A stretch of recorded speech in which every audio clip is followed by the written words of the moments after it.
Ever heard that thing about turning like $100 into a million? Yeah, who hasn't? Right. But not by like, some risky Wall Street thing. This is about compound interest. So today, we're unpacking how it works and how it can, work for you. Because it really is kind of wild when you think about it. Like turning $100 into a million, but it's not magic. It's more like math working for you over time. Right, exactly. Imagine your money making more money, and then that money makes even more money. Okay, so I get the concept, but can you give me like a real life example, something concrete?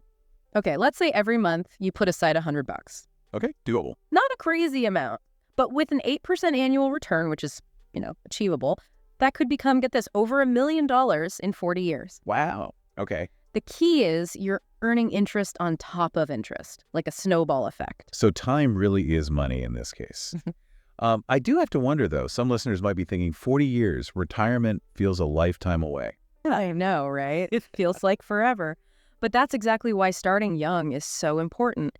Even small amounts add up over time. Let's stick with our scenario. $100 a month, 8% return. If you start at 25, boom, you hit that million around retirement. You wait till 35, you'd need to put in almost double each month to hit the same goal.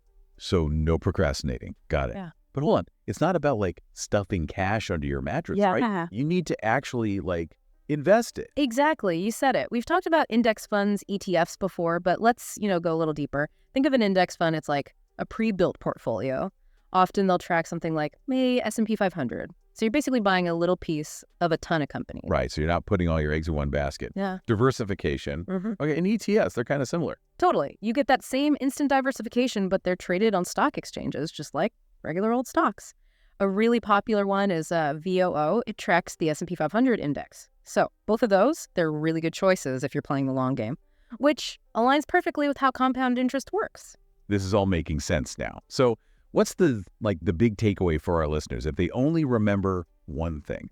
That compound interest, it's kind of like a financial superpower, but you need two things: time, and you got to keep investing consistently.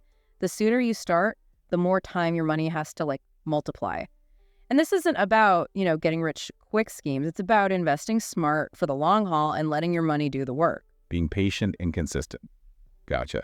And I like that we showed that you don't need to be rich to potentially grow a really decent amount of wealth. Totally. $100 to a million, yeah, that's specific. But the idea, the principle, it applies to any amount. What matters is understanding it and then actually using it. Okay, now here's something to think about. Imagine just playing with those numbers, even starting with $25, $50 a month. Imagine what you could achieve. I bet the results would be pretty amazing, because that is the power of compound interest.